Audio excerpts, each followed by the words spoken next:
This is episode 47 with Mark Shapiro. Welcome to the Quarter Life Comeback Podcast, the show that empowers you to become the hero of your life's journey. With your host, Brian Tier.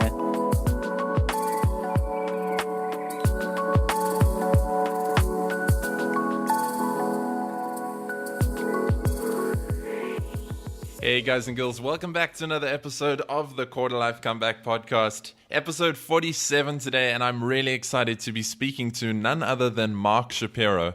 Now, if you haven't heard of him, Mark is a former marketing director of a record label who left his six-figure corporate job after 12 years. After going through a divorce at the same sort of time, Mark began seeking out who and what truly mattered to him and began running workshops helping others to do the same. He's now a transformational trainer, coach, and speaker who's on a mission to bring more of what's real and authentic to the world, which he does via his website, areyoubeingreel.com, and as the host of the One and Only podcast. Now, Mark is one of the most genuine guys I've met, and this episode is full of authenticity, which I should hope so given the topic. In this episode, you're going to learn why our parents don't necessarily know what's best for us, why it's totally normal to not have a clue what you want to do with your life, the real reason we try to be something we're not, the dangers of being inauthentic, how to start living with more authenticity, the 4 components of being real, and should you really fake it till you make it.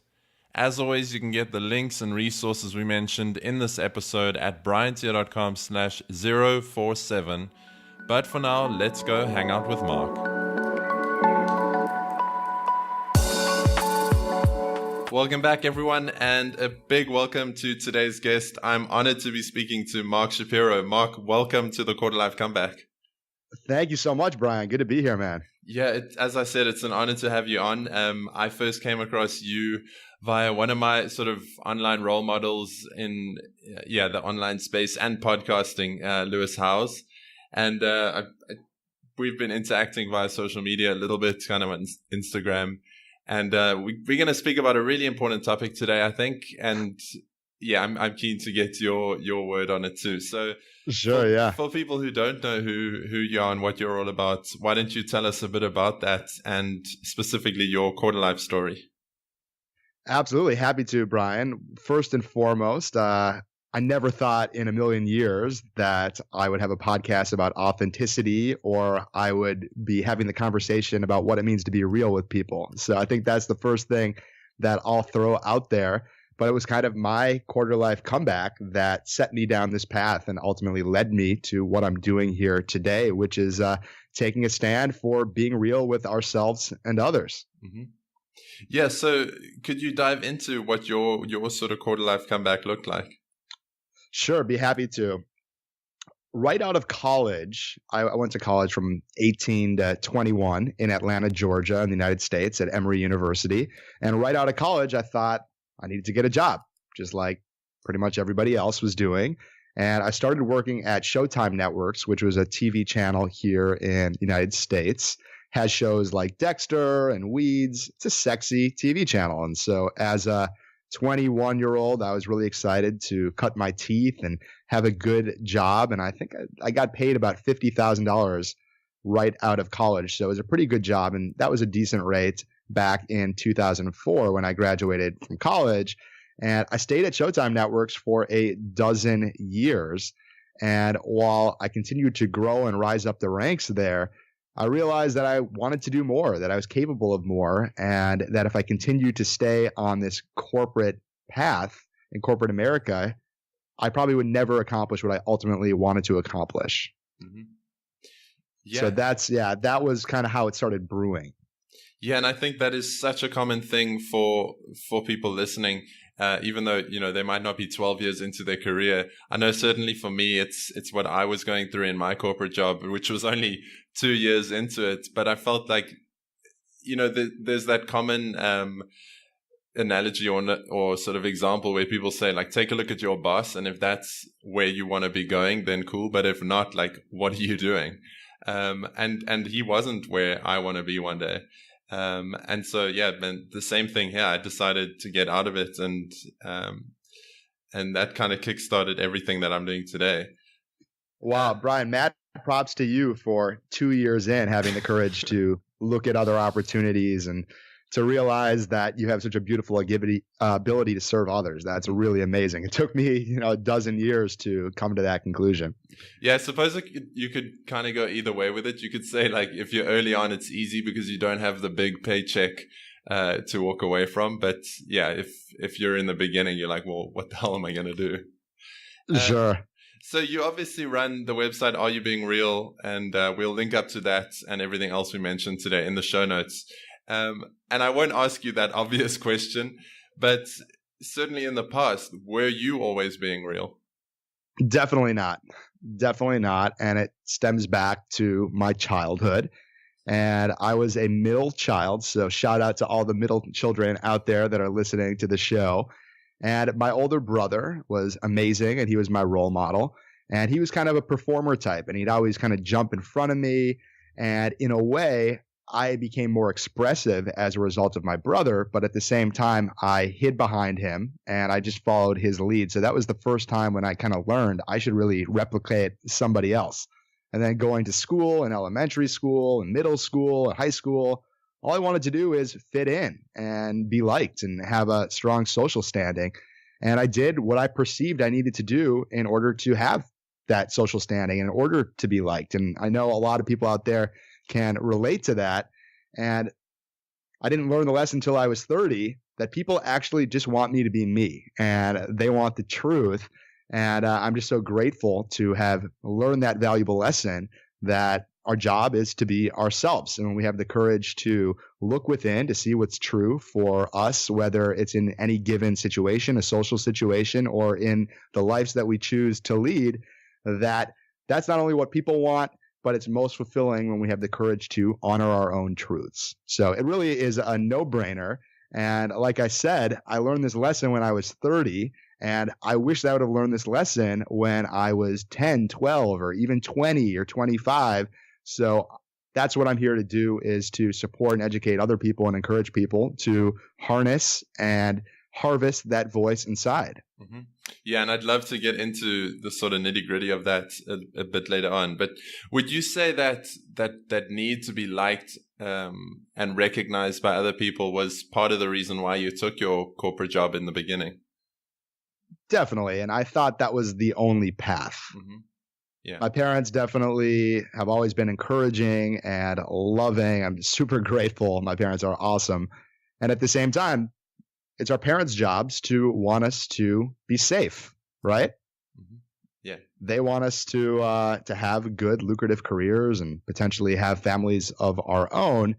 And oftentimes that is playing it safe and doing a proven track, whether or not that is my truth or your truth or not. Mm-hmm. So while we have our parents looking out for our best interests, they don't necessarily know what our truths are and really what's going to be most fulfilling for each of us individually.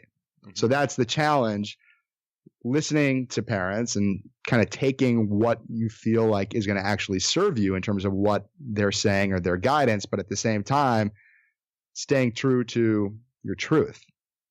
Yeah, it's similar to, and I've actually got this on my website, but it's similar to what went through my head just before I quit my job. Is I got this little saying in my head that no one's going to make life awesome for me, and you can try and make other people happy and follow the rules, but at the end of the day, if you want something bigger or more fulfilling in your life, like, no one's going to hand you that on a plate. So you've got to go. I love that you say that, Brian. Thank you for throwing that message out there, because that is so freaking true. And I wanted more than anything else for life to be handed to me on a silver platter.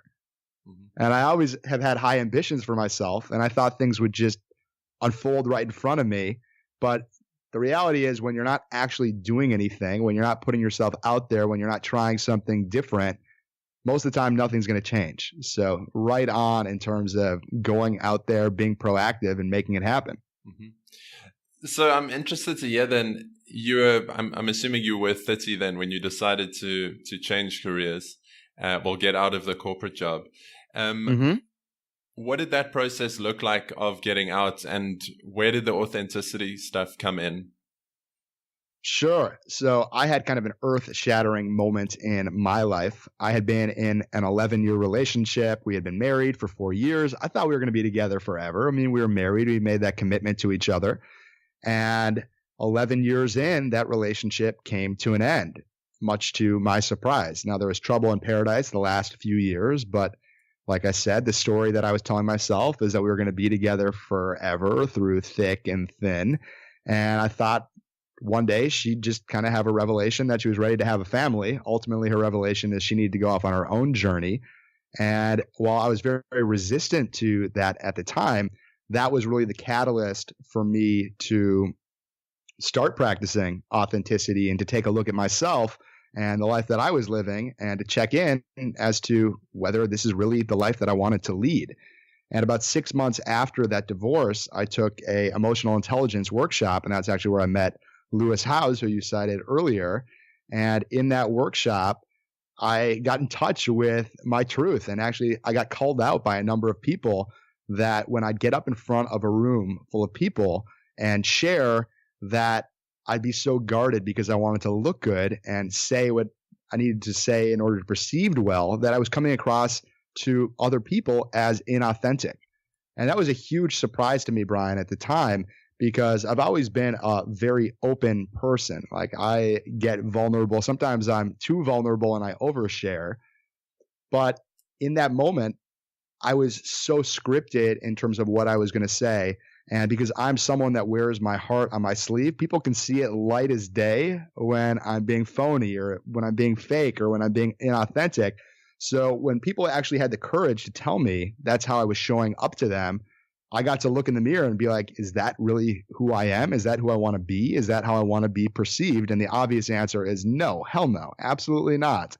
And I realized that when I had the courage to speak my truth, that made me feel better about myself. So I was more confident. And when I was more confident, I felt empowered, like I could go out there and do anything. So I realized the power of authenticity was really a beautiful gift for me. And not only is it the purpose that I'm here on the planet, just like we're all here to be ourselves, there's over 7 billion people, but there's only one of each of us. If we're not being authentic, we're never going to be truly happy. Yeah, I think we can live a life that's good enough if we're fitting in. There's still plenty of joy to be had and experienced in life. But if you really want to live a truly epic and fulfilling life, you got to be authentic. You got to live a life that's true for yourself. You got to speak up when you feel passionately about something. You got to make choices that are in line with really what's true for you. Mm-hmm.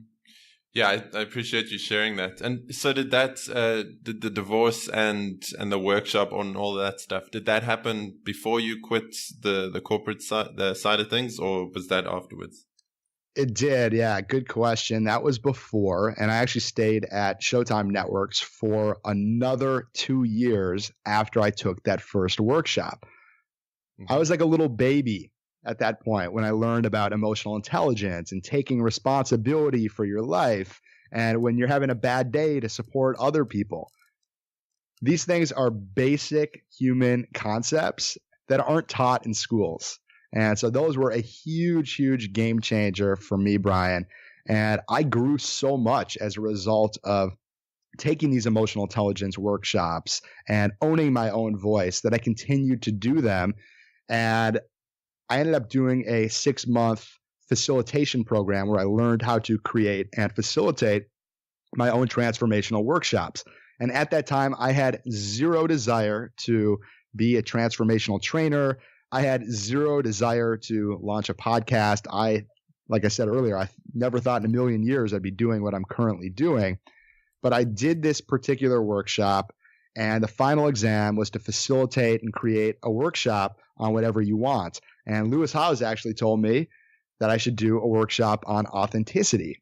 So I did a workshop on authenticity. It was about 2.5 hours, and 50 people showed up at this free workshop. Nice. Now, this isn't a party. It's hard to get 50 people to do anything, let alone to take a look at themselves and ask themselves the tough questions. And it was a huge success. People were making changes in their lives as a result of things that came up for them, ideas that they had at the workshop. One person realized she wanted to be in service, and 6 months later got on a plane to Gambia to support disadvantaged youth based on an idea, a truth that came up for her during the workshop. Another one of my friends who was there started writing again. It was a passion of his that he'd put on the shelf to pursue the more common path. So here I was creating this just because it was part of the curriculum. And I realized, wow, I really created something on my own. And this is an important thing to share because I've been at Showtime for 12 years feeding the corporate machine. And while I could create a badass marketing campaign and put on a good presentation, I always knew I was capable of more. But I was like, if I ever left Showtime, what the heck would I create? If there was a product or a service, I had no idea what that would possibly be. And I know a lot of people are in that situation. If you're out there listening right now and you know that you want to be doing something else, but you have no idea what you could do or what you could offer, that is totally, totally normal. That's exactly where I was. And going back to a point that I made a couple minutes ago, it was getting outside my comfort zone, doing something different that led me to down this path that organically presented me with this opportunity to create and facilitate this workshop that ended up providing value for others, which led to me launching the podcast, which ultimately led me to being here today. So it was something that I never saw possible for myself, but it was following my curiosity, practicing my authenticity, living my truth, that's ultimately led me to where I am today, which really includes being able to connect with so many incredible people on a daily basis and doing whatever part I can and supporting them in their journeys, whether that's like a fun Instagram post or, working with someone one-on-one. But that's what I'm born to do. And now I'm able to do it in a lucrative way that I can live the lifestyle that I want to live. Yeah, and I love that you said you don't need to I think the thing that stresses a lot of people out is thinking they need to have everything figured out or know what it looks like right now. And especially if you're in your 20s, like you've got so much time still to figure things out if you just keep taking small little steps forward. And I know sort of comparison is something we're told to avoid, but if you use it positively or constructively, like if people are sitting listening to this now in their 20s, they're already doing work and asking themselves those questions, which I think is amazing because like many people, including yourself, like only have these revelations in their 30s or even older. So I think if people are already doing this kind of work in their 20s, that's already a really good step. Totally. Yeah. And Brian, I love what you're doing because it's one thing to know that you're not happy and to scratch that itch, but it's another thing to actually take responsibility. So I love that you're really painting this quarter life comeback in a positive light that supports people. Thanks, Mark. So, I mean, why do you think it is so common for people to try and be something that they're not? Especially, I think now, younger people sort of in their 20s. Is it because of social media and that there's so much out there and people portraying like all the good parts of their lives and none of the bad? Or is there something like a little deeper behind the scenes that's going on? Yeah, there is something deeper. And I didn't actually know this until a recent podcast interview that I did. I interviewed this amazing author, speaker, writer. His name is Brian Reeves, and he's another expert on the topic of authenticity. And what he says is that from the moment we are born, we are taught the value of being inauthentic. And while it's easy for us to see that there's so much noise everywhere and our parents telling us what to do and our siblings telling us how we need to be and then going to school and seeing what it takes to fit in. Yeah, those are the obvious things. But Brian has like a really interesting way of painting it in that there's actually a payoff and a benefit as a kid to get love and attention from our parents. So if we really want love and attention from our parents, it's in our best interest to cry, even if we're not really unhappy. And we learn to manipulate at a very young age to get what we want.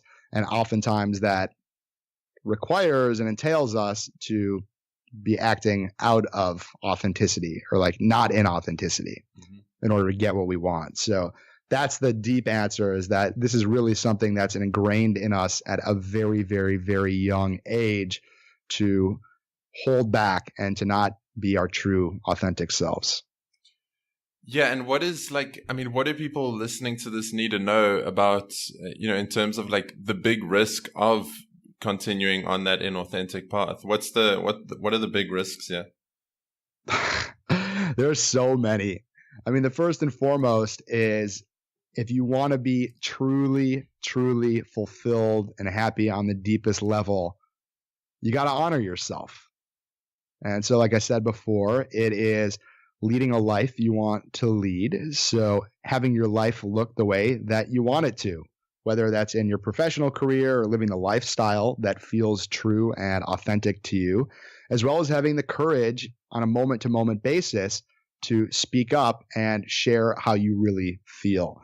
Anything else than that is going to make you feel like your opinion doesn't matter, or you're not worthy of living the life that you want to lead. And you can just tell from the way that I'm saying that, like, that there's a cancer in that. So it's incredibly valuable, obviously, for ourselves when we have the courage to live authentically, but it's also incredibly valuable for others. No one sees the world like you do. Absolutely nobody. No one has gone through all the same experiences that you listening have gone through. And your experience is extremely valuable, and something that you experience and something that is true for you, if you articulate it to someone else and take a stand for someone because it's your experience of them, that could be a life-changing game changer for them. Mm-hmm. And I say that because that's exactly what happened to me at that emotional intelligence training when people called me out for being inauthentic. People usually don't go around and speak their truth and tell other people how they see them and give feedback. We're so attached to having a good image that oftentimes we put up walls from getting feedback from others as to having other people tell us what their experience of us is. So I think it's so important to let our own guards down and to lower our walls, to let ourselves be seen. Brian, this is something that I kind of came up with a couple of months ago, but as humans, we are so desperate to feel like we can provide value in the world. We want to be seen. We want to feel like we matter. Mm-hmm. Yet at the same time, we don't let ourselves be seen. So this is a great invitation for everybody listening to ask themselves, what parts of yourselves do you not let others see? As we all know, we're our own toughest self-critics, right? I'm certainly my biggest self-critic. Yeah. Yeah. Are you pretty self-critical? Yeah, but what I was going to share, that something that popped up for me now is like, yeah, go for it. I was speaking to my girlfriend about this recently. And it's like you said, we all crave that sort of significance or that praise from others. And I'm certainly no different. And my girlfriend has said to me, like, Brian, you've got a really good sense of humor and like you've got a really good personality, but you don't show that in the stuff that you put out. It's all like really not serious, but you just don't let that side of things shine through. And it's something that I'm being more and more aware of, and like making a few more jokes in podcasts and stuff like that. But it was, it was really eye-opening when she said that. That's great feedback from me as well, Brian, because like when we're talking about these topics, they're serious topics. Mm-hmm. And it's, like something you're passionate about. So it makes sense why you just be so rigorous about it. But there's so much fun in the light and humor resonates with a lot of people. Mm-hmm. Yeah, man. We could probably speak about this for ages, but yeah. So we've spoken about like the risks of being inauthentic and why people are inauthentic. Let's get on to some sort of nuts and bolts. And if people are listening and they want to sort of express themselves more authentically, but maybe they don't even know what that even looks like, how can they get started in living a more authentic life? Sure. I love that you asked the question, because authenticity seems to be the biggest buzzword out there these days, right? Yeah. I'm seeing it absolutely everywhere. And I've been asking people what it means to be authentic and talking about it now for 3 years with nearly every single person I meet.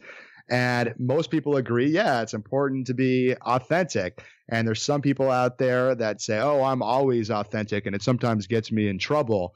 And then there's other people that are say, yeah, I do my best to be authentic, but it's tough sometimes in this world. Then there's other people that aren't even in the conversation at all. And there's really no right or wrong answer as to where you fall in this. And being authentic means something different to absolutely every single person out there.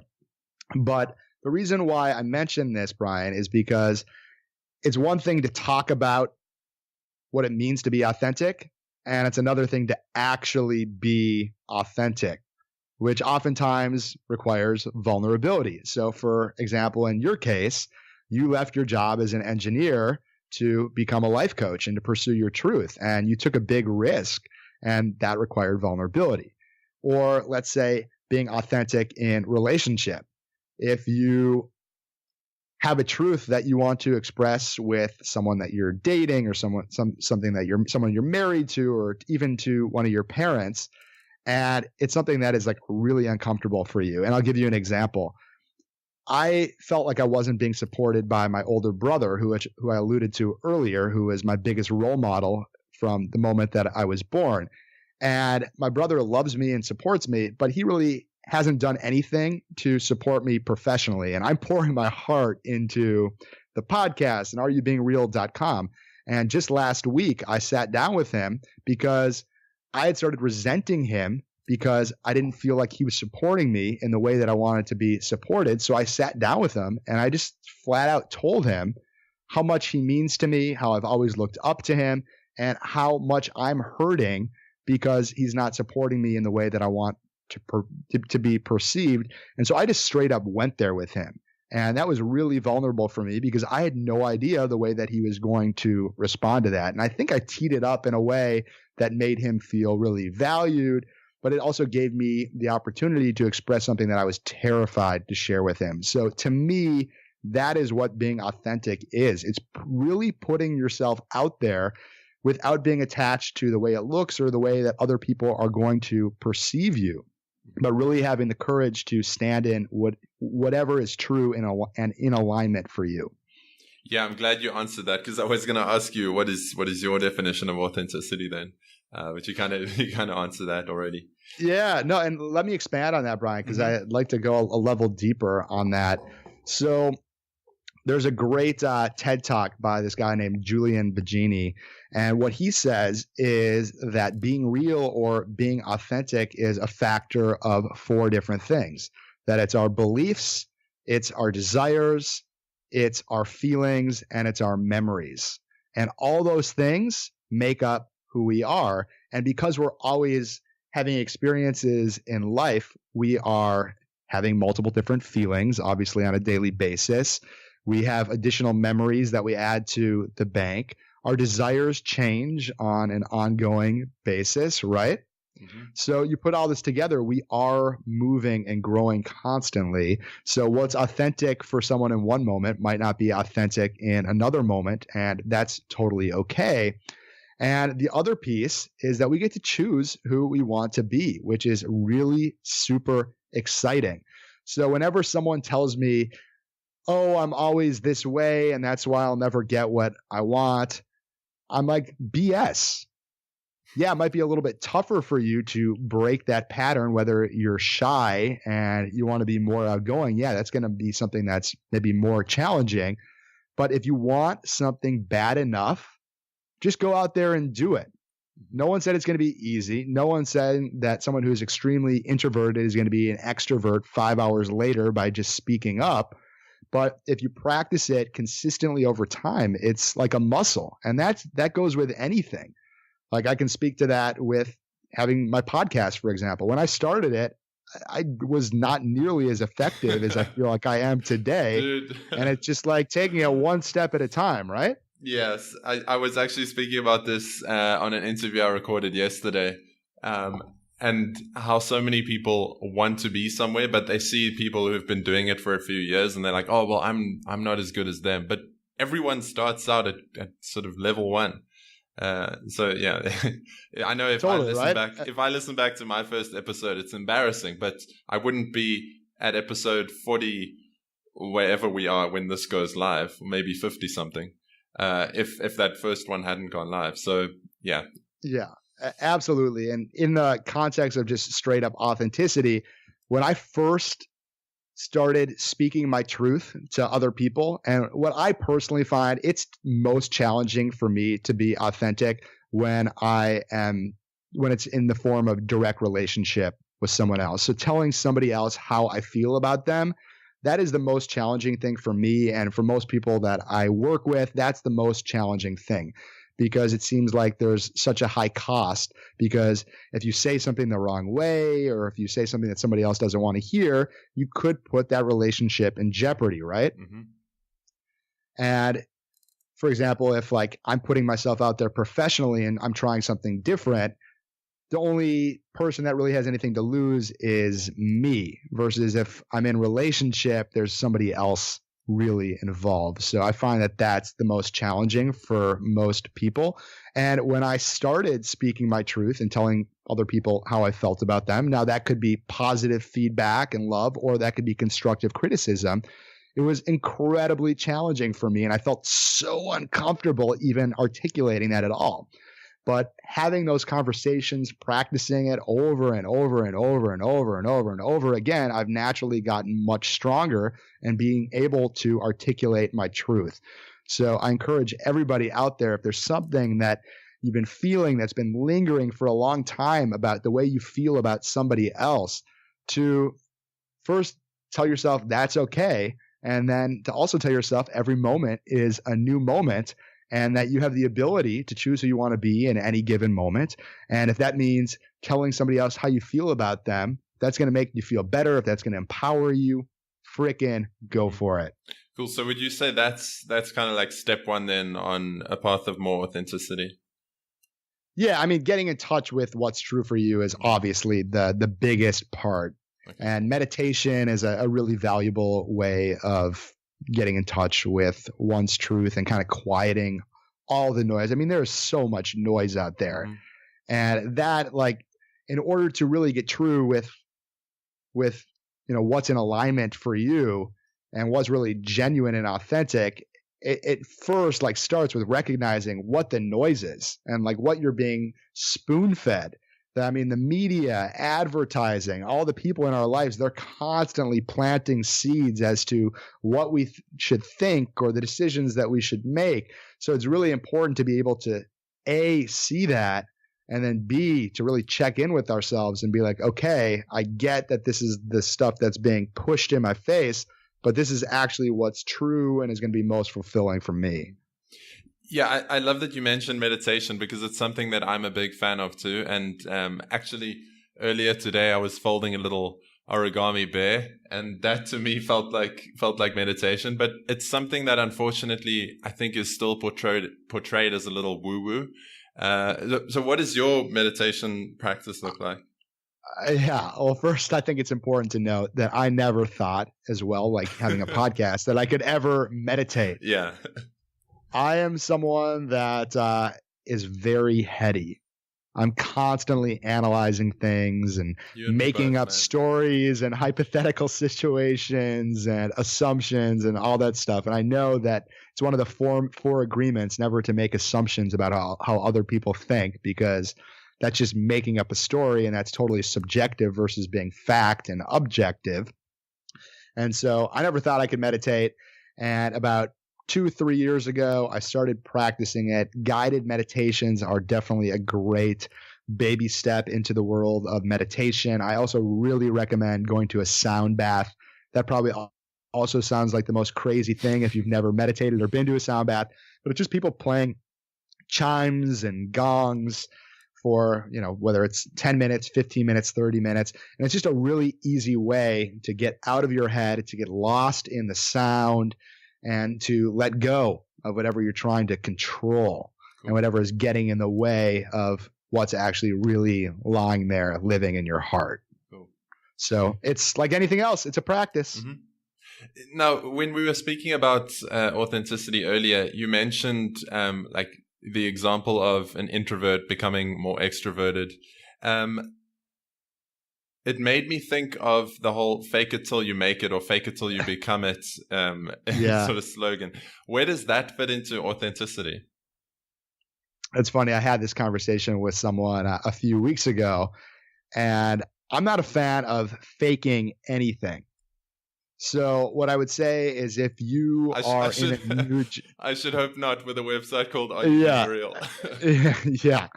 What I would say is if you're in a new job and you're just getting started and you have high ambitions for yourself, the important thing to focus on is not faking it, but being it. There's actually not a huge difference in the distinction, but if you're telling yourself you're faking something, then you're telling yourself you're a fraud. I know, like, I'm saying that like really dramatically, but it's a subtle neurolinguistic cue. If you're using the word fake, if you're using the word try, you're giving yourself a backdoor. And instead, I'd recommend that if you're at this new job, for example, in this same example, and you're trying to get it, or you're working on getting ahead and growing within the role, maybe working towards hitting a sales goal or working towards a promotion, that you look at the behaviors of others around you and you see what works, what people are doing and how they're being and their overall effectiveness. And you essentially model the things that work for them. And so you be it and you do your best. And to me, that's the way to get ahead, not faking it until you make it. Mm-hmm. It's really embodying it. Yeah, and I think it's another example of like a really important, the importance of language and the self-talk that we use. Something that pops up when I speak about language is the word try. What are your thoughts on the word try? I think you spoke about this recently. I think I saw a post about it on Instagram. Yeah, I'm not a big fan of the word try. Like I said, I think it gives a backdoor. I'm also not a big fan of the word busy because we all have limited time. And if we're using busy as an excuse, I mean, that's all it is. It's an excuse. So we ultimately prioritize what's most important. And sometimes we prioritize our fears. So I'll throw that in there. There could be something that's most important to you, but you look away from it because you're scared of it. So I think that's a good question here is what are you prioritizing? Are you prioritizing what's true and what really emanates from your heart? Or are you prioritizing other people's objectives? Are you prioritizing your fear? Mm-hmm. So yeah, I'm not a fan of the word busy, not a fan of the word try. I love it. Mark, anything else you think could be really valuable for people listening that we haven't touched on? Yeah, absolutely. This is something that has become super duper true for me in the last few weeks. And the quick context here is I created some family drama a few weeks ago. I shared a picture of my family on Facebook because I thought that it would be really valuable for others. And my family wasn't thrilled that I shared the picture. And I actually didn't even ask for permission to share the picture, but I shared it anyways. I'd say that I'm like a 12 out of 10 on an openness schedule or on an openness scale. I am totally game to get vulnerable and share anything. With that said, my siblings are more private than me, and they wouldn't have chosen to share this picture. Now, the reason why I share this story is because the picture really touched a lot of people's lives. And for example, my gastroenterologist on the way to his father's memorial sent me a Facebook message thanking me for posting this picture. And to paint you the picture of this picture, it was a picture of my family holding hands on my dad's deathbed about 3 days before he passed away. Yeah, I think I saw that. So it's like, pretty intense picture, but I posted it because it showed really how close we were as a family and what's possible if you stay together. And my dad was sick for a very long time with Alzheimer's disease. He died after having Alzheimer's for 17 years. But I think one of the ways that my family really did a beautiful job coping is by sticking together and standing for each other and being loving and supportive and giving towards my dad. But anyways, the reason why I'm sharing this story is because if I would have asked my siblings for their permission and asked if they would have been willing to share that picture, and let's say they said no, and we decided as a family not to share that picture, the question, hypothetical question, is would we have been doing a disservice to others by not sharing that picture? Because like I said, it touched the lives of so many people. And that made me think of a deeper question and, look at the state of the world. And there's a great example here in the United States. Donald Trump was just elected president. It's something that I still have such a tough time believing. I'm waiting to wake up. Right? Yeah. So it makes me ask the question is like, what are we not willing to personally share individually and as a society about what's true for us that could be supportive of others? So that sparked this idea for me to start lowering the water levels. And let me use this example of an iceberg. When we see an iceberg, we just see the very top percentage of it, maybe 10% of the total iceberg. And that's usually how we are as humans in terms of what we let other people see of us, right? There's so much stuff that we all hold back. I'm someone who is extremely open. I get vulnerable, and there's still plenty of ice that lives below the water level. And I'm not telling people that they should share everything on their mind. We live in a society where, and we live in a world where we sometimes have evil thoughts. That's something that's totally normal. So I'm not advocating radical honesty where you share absolutely everything that crosses your mind. I think that that's dangerous. I think that's reckless for a relationship.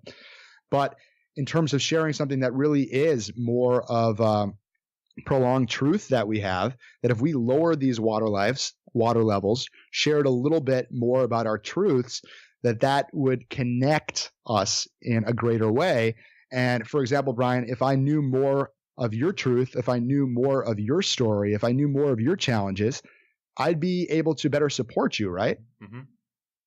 So that's really what I'm advocating here and what I'm excited and curious to find out. I'm launching a social experiment. I've just started launching it this week, actually. It's called Giving Confessions. And what I'm committed to doing is having people who are game and open to it, sharing a 40-second video clip of something that they're embarrassed to admit, or perhaps it's something they've never mentioned publicly, but they're going to do so anyways because it could potentially help someone else. And I'm really excited about this idea. I'm excited to see what it creates. Maybe it's a piece of tangible advice. Maybe it's me sharing something that I do in social situations that serves me in creating a deeper and faster bond with others. And I'll just straight up give one. Oftentimes, I lead with vulnerability in conversations with other people. And I'll share something that I'm scared of, or I'll share something that's just super real for me in that moment, because that makes the other person feel more safe to be able to share something that's real and vulnerable for them. And usually when we have the courage to let people in and share more of ourselves, that creates a beautiful bond. So I feel like I am meeting and connecting with so many people on a deep level much faster because I am getting real. So that is something that, like, I'm confessing here, that it's actually something that I actively do in communication. And that makes me feel a little weird even sharing that, because it sounds scripted.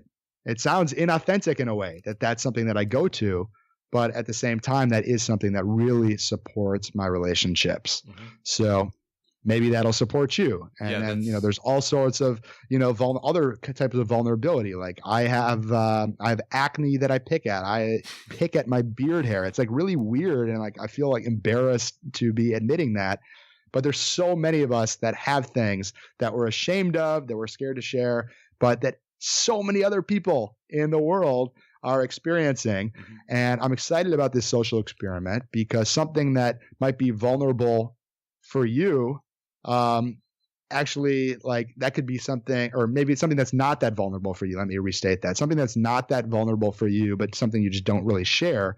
That could be like a world changer. for somebody else. Yeah. So that's why it's called Giving Confessions. And where can people find out more about that and get involved?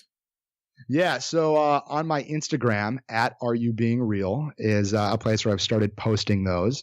And then I'm also going to be posting them on Facebook. And I'm still rolling out exactly how that's going to work. But if you do want to get involved, shoot a quick 40-second video, say your name, and say what your giving confession is and why you're sharing it. And, 40-second tight video, just shoot it horizontally.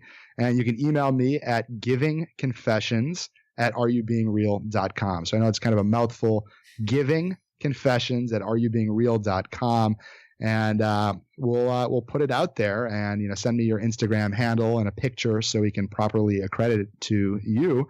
And I think it's going to be a fun experiment. I'm excited to see what we can ultimately co-create together here with this. Yeah, I'll think of one I can pop in there, and we'll link up that email address in the show notes. Mark, I do want to be mindful of the time, but before we wrap up, I've got some rapid fire questions at the end here. Oh, I love these. Bring them on, baby. Cool. So you know how it works. Like, first thing that comes to your head, a sentence or two. That's perfect. The first one is, what do you wish you'd been told in your 20s? To be myself. Mm-hmm. Straight up. Being authentic. I'm learning this lesson in my 30s, and I wish I would have learned this lesson in my teens, definitely in my 20s, because I'd probably be 5 years ahead of where I'm at. And I don't have any regrets. I'm happy where I'm at, but I want other people to have the opportunity to really practice and build their authentic muscles. Yeah, you mentioned opportunities. It's a perfect segue into my next question. What is the greatest opportunity for quarter lifers today? The greatest opportunity is to take smart risks, to be courageous, because one courageous act is going to spark a ripple effect of more courageous acts to ultimately get you to where you want to be.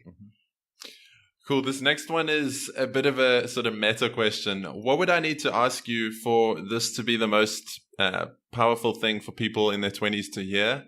And how would you answer that? Say that one more time. All right. So it's so meta. I need to hear it again. It's a mind-blowing question. What would I need to ask you for this to become the most important podcast episode for a 20-something to hear? And how would you answer that? Yeah. What is your truth right now? What is that one thing that you want more than anything else that perhaps you're avoiding or looking away from? You might think about it, get excited, but then get scared. Yeah. That thing. I'm asking you about that thing. What is something that you can do today to press into that, to get a clear vision of what that looks like, or to take the first action step in turning whatever that is, an idea, into a reality, whether that's writing a book, whether that's going after your dream job, going after your dream girl, starting a nonprofit, supporting others, etc. What is that, and what can you do to press into and forward that right now? I love it. Mark, I've got one more before I get to that. Where can people go to find out more about you and all the work that you've got going on? Yeah, sure. If you've dug this conversation and would like to continue to get more authentic content, I've really become a content machine. You can go to my Instagram. I usually say that's the first place to start, at Are You Being Real.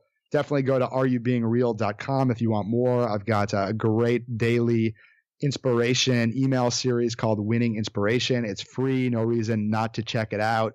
And if you want deeper dives, I love having beautiful, vulnerable chats. So you can tune into my podcast, The One and Only, which you can also find at areyoubeingrreal.com. I love it.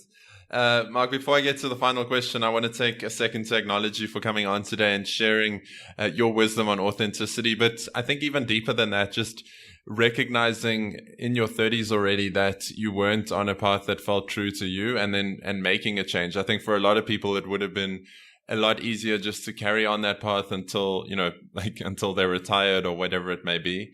But you took the steps that you needed to take, and now you're helping other people live more authentic lives themselves. So I really appreciate that. And the last question that I have is, what one thing can listeners do this week to start creating their own quarter life comeback?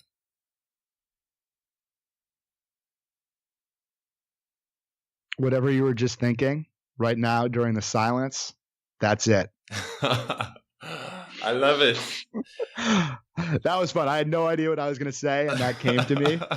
So hopefully that provided some kind of value for you if you're listening. I love that. Brian, I wanted to thank you for having me on the show. I really appreciate the opportunity, and want to acknowledge you for sharing your voice, for having the courage to be who you are and making a difference and an impact in the lives of so many people. Thank you for being you. Thank you for doing what you're doing. And for me, when you acknowledge me, it's incredible because it still feels amazing because I never thought that people would want to interview me or hear what I have to say. Mm-hmm. And for everyone listening out there, whether you want to, have a podcast or have a radio show or whatever it may be for you, certainly doesn't have to be this, that it's possible. Mm-hmm. It's absolutely possible. So believe in yourself. And like I said earlier, if you want something bad enough, just go out and do it, even if the odds are stacked against you. Yeah, and I think even further on that point, like if there's someone that you admire and that you'd love to interact with or reach out to, just do it as well. Like I said, I heard you on Lewis Howes's podcast, and you were in kind of like the level ones of people I wanted to interview, and I was just like, screw it, I'm going to reach out, and if I get a reply, I get a reply. If I don't, I don't. But here we are today. So, Mark, I want to thank you once again, and this has been really cool. Thank you so much, Brian. I wish you all the best. And for everyone listening, I hope this provided and created some kind of value for you in your life that'll support you in living authentically and living a great, fulfilled life. So thank you, everybody. Much love and appreciation. So there you have it, guys and girls. That wraps up this week's episode of the Quarter Life Comeback podcast. And a big thanks once again to Mark for coming on the show and sharing his wisdom on authenticity.